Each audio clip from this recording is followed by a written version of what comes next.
Hello, and welcome to some more Star Citizen. This is a podcast from me, the lovely BoredGamer. Say hello, BoredGamer. Hello, BoredGamer. And I'm with Zinnia.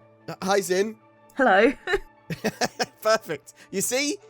We're dynamic. Crazy. Zin doesn't know what's going on at all. Me neither. It's the 11th of March. It's 2024. We're going to be talking about some things today. Mainly, I suppose the most exciting stuff we're going to be talking about is the, well, exciting if you're a nerd, server meshing tests. But we're all nerds here, right?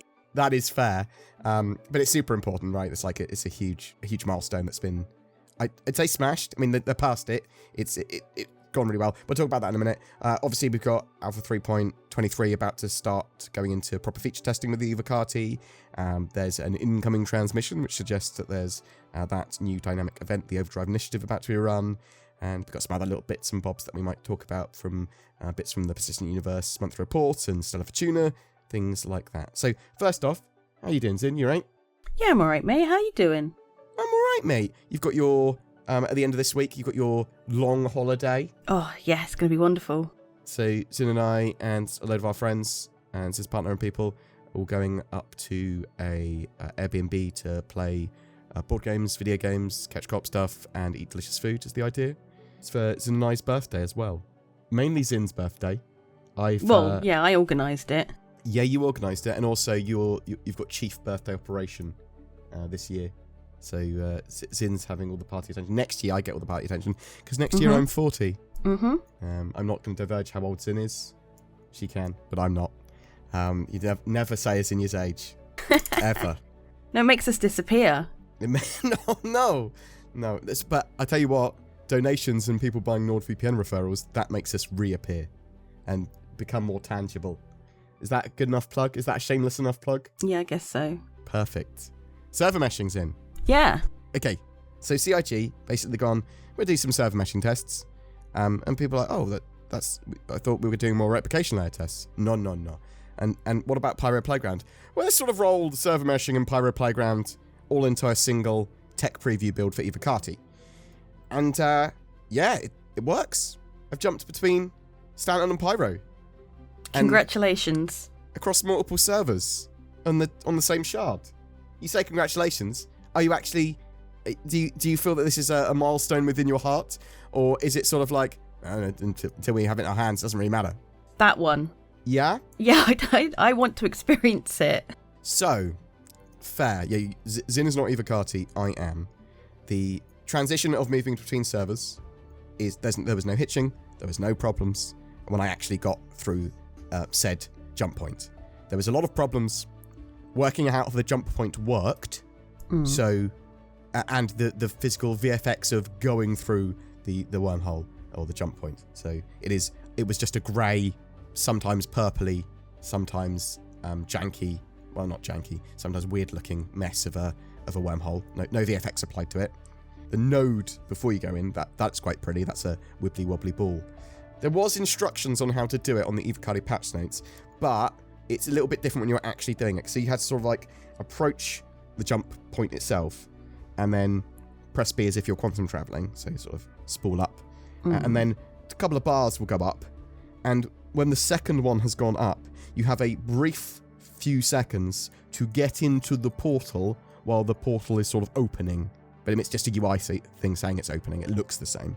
And if you don't get in at the right angle, at the right time, and at a reasonable speed, you get yeeted 4 kilometers backwards at 1,000 kilometers a second. Can you foresee a problem with that, Zin? Maybe? I'm going to tell you the major problem. Right? If there's anyone behind you, they get a ship missile launched towards them. So the first time I approached, I just got rammed by someone, and I was like, wow, in Evocati? That's like, I was very angry. And then I realised what was happening. There's lots of these people just getting flung backwards. So you have to approach it at a slightly weirder angle. And sometimes the node doesn't like you approaching at that slightly weirder angle. So when you actually try and go through it, you go through like a kilometre, and then it just immediately drops you out again. It doesn't pull you through properly. So you're the sort of the other side of this VFX mess, and you have to come back around and go again. But once you actually go through the portal, it literally takes you through. There's no gameplay to it. It's at the moment anyway. But Took me through lots of destroyed ships everywhere. I'm not entirely sure why, but there was a couple of happy little vultures just flying around salvaging in the pyro system. And yeah, I was able to go back and forth after I sort of got used to how it worked and the right angle, the right speed and everything. I was able to quite easily just go back and forth, boom, boom, boom, boom, boom, between the servers. No hitching, seems to go through perfectly, and yeah, absolutely awesome. And CIG are now testing 400 players per server with that. Okay, cool. Yeah, and it is really cool. Like, they've gone suddenly server meshing. Static server meshing looks like it's... I mean, it looks like they might even be able to get it into 3.23, but much more likely for 4.0 because they'll want to refine it, right? Mm. So, are you worried that we could have problems when they actually implement this into live, like we did with 3.18, where everything's broken? Is that a concern to you, or do you think actually the way they're testing it at the moment? Yeah, I mean, if it does happen to come to live and it's broken, then that is what it is. Okay, you're very zen about this today. Wow, you're sort of like. Yeah. I mean, so 3.18 sucked and it was annoying. Like yes. I couldn't log in. I couldn't do anything in game. Yeah, it was the fact you couldn't even play it, and if you did get in, it was broken. But yeah, like you said, when that happened, that gave them loads of information. Yes, it really did, and we were talking to people at the Bar Citizen about that, because they were talking about the amount of data they got through, and they were so excited to actually see it working, Pez, even though it was actually broken for the players in terms of being able to play it. The implementation was working, just it wasn't refined. So I was like, okay, and now that allows them, and that seems to have been the biggest gateway to server meshing, right? Yeah. Yes, the 400-player server tests, they went really well. Well, I mean, there's lag and jank going on and stuff like that, but they are functional. They are able to get, and that's what they're trying to do at the moment. They are trying to get as many players as they can into each server as possible, and then stitch as many of these servers together. So you're going to see more server meshing tests with multiple servers as part of a single star system now. So I say now, in the near future, that's going to sort of like be the next thing they do, and then keep on trying to refine how many players you can get into each of these servers, and yeah, that eventually will lead on to that dynamic server meshing, which is the end goal for server meshing, and should hopefully allow for a huge amount of players to play in Star Citizen in a single shard, making it an actual MMO. So if they can't get huge amounts of players into a single shard, and they have to have loads of shards, but obviously people can like cross shards and all that sort of stuff, do you think Star Citizen will suffer because of that, or do you think it will still be fun and they can still make it work? I think they can make it work. Yeah? Yeah. So yes, server meshing tests. The problem I have with this is, well, Zin very correctly says, oh, I want to experience it, I want to see it. Would you want to experience it in Evocati Probably without not. any of the polish? Yeah, no. That is the correct answer. So for me, it loses its shine and its luster when it comes to is moving between systems with all the VFX and it working properly. That's going to be a wow moment for a lot of people. Now, technically, it was a wow moment for me knowing that they got this technology done, but it looks trash at the moment because there's no VFX to it. There's just a grey wormhole of blur. And then when I actually get to do it, it's less of a wow because I know it's done. I've sort of partly done it before. I'm not overly complaining. Like I love being able to be part of it at the early stage, and now being able to talk about it in Evocati as well. That's absolutely fantastic. CIG softening that genius move by them, or silly move to not have it done before, I suppose. 3.23, Zin. You excited? You excited for this patch going to yes, expanded testing later this week, probably? I say expanded testing. It'll be going to Evocati feature testing rather than sort of like more stress testing, which is most of what they've been doing already. Because I suppose you're looking forward to actually playing it yourself and not when it's in wave 1. Well, I don't mind. I just look forward to playing it. Yeah. I'm looking forward to the customer characterizer. So yes, you get to customize your characters. Customizer. You get to customers get customized. Yeah. So the character customizer, huge updates there. New heads, hair, beards, propagating out to NPCs as well. Huge amount of variation, makeup, tons of stuff there. And you've constantly said more character customization, the better. And you're really liking the additional hairs, right, and that sort of stuff. Mm-hmm. So, yeah, I mean, character customizer is not too high on my list. It's super important, and it does add to the variety. Because there's things like, I mean, it's not even for the persistent universe, it's engineering for me. That is now the most exciting thing. Yeah. I'll definitely agree that the character customizer is not an important integral part of Star Citizen, you know? At this, well, it is needed. I mean, you need that variety. You need all those models, Yeah, right? You need but people to express you themselves. could literally just have people running around in jumpsuits and helmets, all having the same face, and you probably wouldn't even notice that much. Yeah, new features beyond that, obviously more important, but it all adds to the polish and everything in the game. And we've got so much important stuff with 3.23. Master modes, with a load of combat updates, which are still ongoing in testing and people still sort of debating them.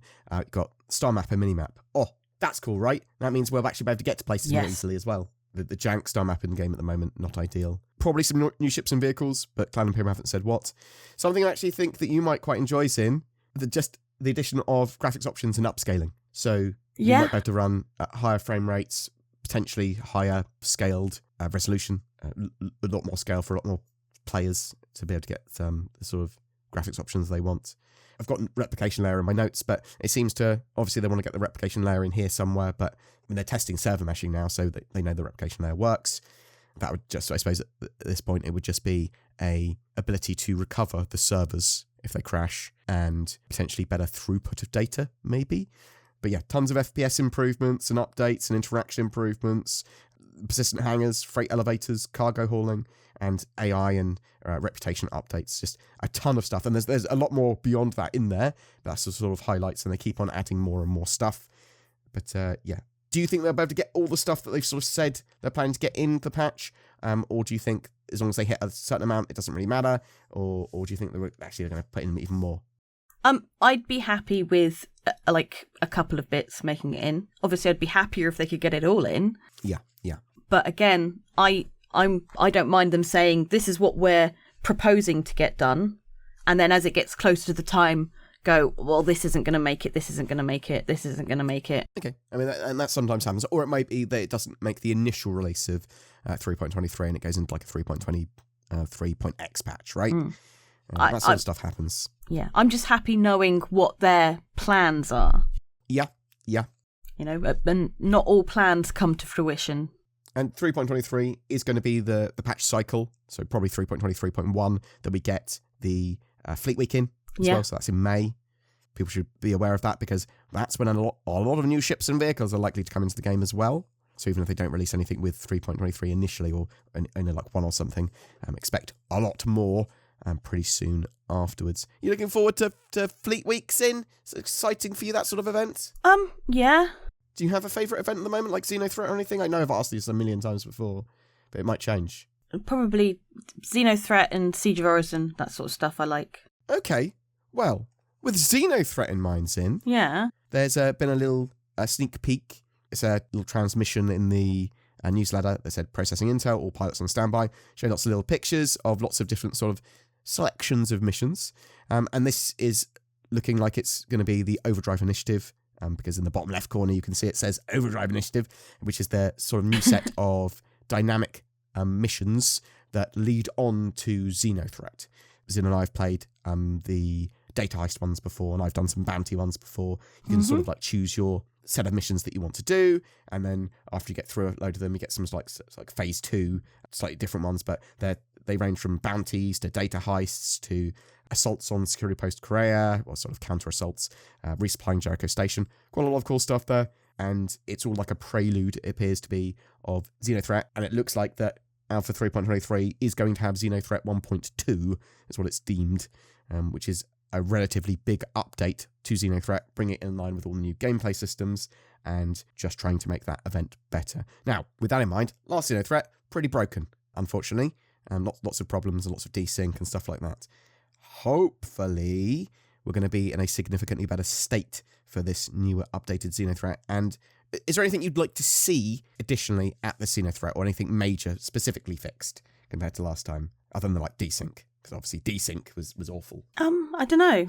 Like beyond the egregious stuff, no, I don't really think so.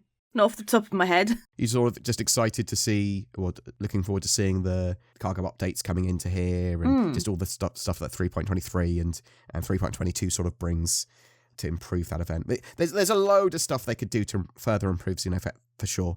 Eventually they'll be able to have like NPCs actually boarding Jericho and boarding the Starfarers and stuff like that. Do you think they're going to have the Idris interior on the Idrises that fight? See, exactly. There are some things that are like, oh, maybe that sounds cool. Yeah, you could try and board and take over an Idris. Like, so this would ratify it more in PvE, and it's interesting because would other people then stop shooting in it? How are they going to handle that? So I don't know how it works, but I assume if you take control, then it would change from being red to blue, or whatever colour your friendlies are. Yeah. Even though there's enemies on board still, potentially, right? Yeah. I'd say these are the other things. Like, okay, so if it's to do with enemies on board still, is it still red? Do you still get prime status if you blow it up? Well, what if I want to, I'm a criminal, I've done something bad, can I just get my teammate to change seat with me? And then it's not a criminal ship. Like, there's a load of stuff CIG need to work out with the law system and how this is all handled. Well, this is the problem we had one time when we did XenoThreat, is one of the guys we were doing it with, he got a criminal rating. And he was on our problem, right? And he was on our ship, but it was an accident for one, like he had accidentally shot someone, and he was just on the ship. He wasn't even particularly in a turret or anything. And we still got marked as red. And we were like trying to tell people, don't shoot us, please. We're not. Please no shoot. We have a criminal aboard, but he's not really a criminal. We give him sanctuary. So, like, do you have to have the enemies in handcuffs before the ship's considered friendly? Well, it's an interesting, right? I mean, so there maybe another level needs to be there, which is boarding in progress, which says that basically there's friendlies on board. The friendlies are on board, so it becomes neutral or something, and essentially you could still blow it up and not get a criminal rating, but you know that there are friendlies on board, which is the sort of main thing. Yeah, I'm looking forward to whatever they've got planned. I suspect it's going to be pretty awesome because I like XenoThreat. I'm excited for it. I think XenoThreat is probably my favourite, although I do really enjoy Siege of Orison as well. I don't know, it interchanges which ones I like the most. Some stuff from the monthly report. Lots of ship updates, like loads. And lots of ships and variants of ships that they're not talking to us about yet. So they're just saying ships that are unannounced or some variants. Yeah. It's like, okay, that's cool. But they are talking a lot about the Polaris, and the Polaris is making its way very quickly through the pipeline for such a large ship. But I suppose they've got, actually, after many years of development, they've got quite a refined pipeline for RSI, right? Yeah. Do you expect the ship to be out by the end of the year? Like Cloud Imperium wanted it to be? That would be nice. Is the Polaris needed in Squadron 42? I don't believe... Or is it too much of a new ship to be in Squadron 42? So, Polaris was fast-tracked for development following the 2945 Vandal attack on the Vega system. So it's likely it is too new for Squadron 42. Yes. The UEE Militia Mobilization Initiative is the thing I was trying to remember the name of. Yeah, so it's not needed for that. Do you still think it's going to be... Obviously, they're working on a load of RSI ships because they can share a load of the assets between them. Are you expecting the Polaris by the end of the year? That's what I'm asking you. Directly, Zin. Tell us, Shamanic Zin. No. You're not? I'm not. Doesn't mean it won't be. Okay, I'm hoping it will be. CIG are hoping it will be as well. But it does seem like they're putting a lot of work into it. Yeah, but as we know that even when that is the case, sometimes this stuff doesn't come to fruition. Merchantman. Yeah, it's quite possibly... I mean, the Polaris was literally pushed the Merchantman back, right? Because they were working on the Merchantman, but they went, well, actually, we can work on a load of RSI ships and get a lot more done on a lot more ships if we work on this sort of chain rather than the Merchantman, which makes sense. It's just, I obviously also want the Merchantman game, but CIG are recruiting a load more people. They've got bigger offices. They're getting bigger and better. As they work through more of these ships, then they'll have the resources to work on things like the Merchantman as well. Still for tuners in. Yeah. You excited for green? Do you like green ships? No. No. It's a standard little CIG festival screenshot competition. Green ships. I think the 890 Jump and the Constellation Phoenix will be on sale. It's a pretty minor event. Some people like this sort of stuff. It's a nice little rallying cry and a nice little ship sale, but it's just like Core More or the Lunar Festival or anything like that, really. Get involved if you are interested. There might be some extra little bits and bobs going on with it this year. They sort of start to add. They've been adding a bit more sort of teeth, a little bit more bite to these events. But yeah, I think that is pretty much all I wanted to talk about in the podcast. Zin and I will be on holiday from Friday to Friday. Well, actually, I'm going to be on holiday for another couple of days after that at the BoredGamer conference. So there may be some disruption to videos. I'm going to be taking my laptop with me. I will be recording on my microphone. Zin will be taking the entire time off. It is her proper holiday. So you're going to have me editing the videos, which I know you love, because I put literally no effort into editing. Very little. But I will be talking about stuff, and I'll try and get some appropriate B-roll. But yeah, I'm really interested to know if you are excited for 3.23 and what you're most excited about. I think for me, it's engineering, but there's also obviously Star Map and Mastermind stuff. Server meshing tests. Did you participate in them? Are you loving the fact that Evocati can talk about this sort of stuff? Do you think that we're actually going to get server meshing pretty soon? Definitely for 4.0 sort of thing, or potentially even sooner for 3.23. Although I think that's a little bit unlikely because they will want to refine it. Yeah, ships. What ships do you think are coming in the near future? Are you going to be participating in the Overdrive initiative? What are your thoughts and questions? Please tell us in the comments below. And say goodbye, Zin. Goodbye, Zin. Thanks for watching, guys. Let me set you a riddle. You have a fox, a chicken, and a sack of corn, and you have to transport them from one side of the river to the other using a rowing boat. You can only carry one of these with you back and or forth. You can't leave the chicken and the fox together. That's mad. Nor can the chicken be left with the grain. Nor all three together without you. How do you do it? With nordvpn.com/BoredGamer. Turn that bad boy on and just set your location to the other side of the river. Done. Not only do you have all your wares, but also you can get around regional content blocks, have your data encrypted for more security. It's easy to toggle on and off. It's non-invasive. It helps you with other riddles as well.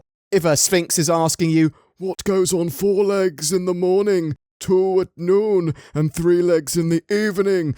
NordVPN! Get it now from the links below.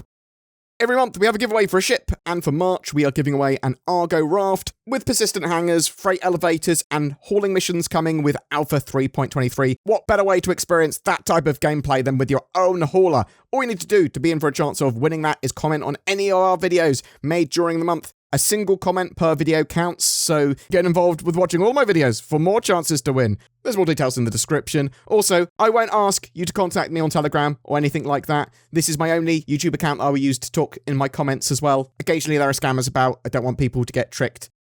A massive thank you to everyone that supports the channel, be that liking videos, commenting on them, sharing them. There are also people that go the extra mile. These are amazing people that become Patreons or use the join button under my YouTube videos to become channel members. You'll occasionally get some exclusive content, Discord roles, and behind the scenes posts. It's those people with those memberships that allow us to make the daily Star Citizen content that we do. So please consider joining those awesome folks as well. Thank you for watching until the very end. It is genuinely appreciated, and I hope you have a great March.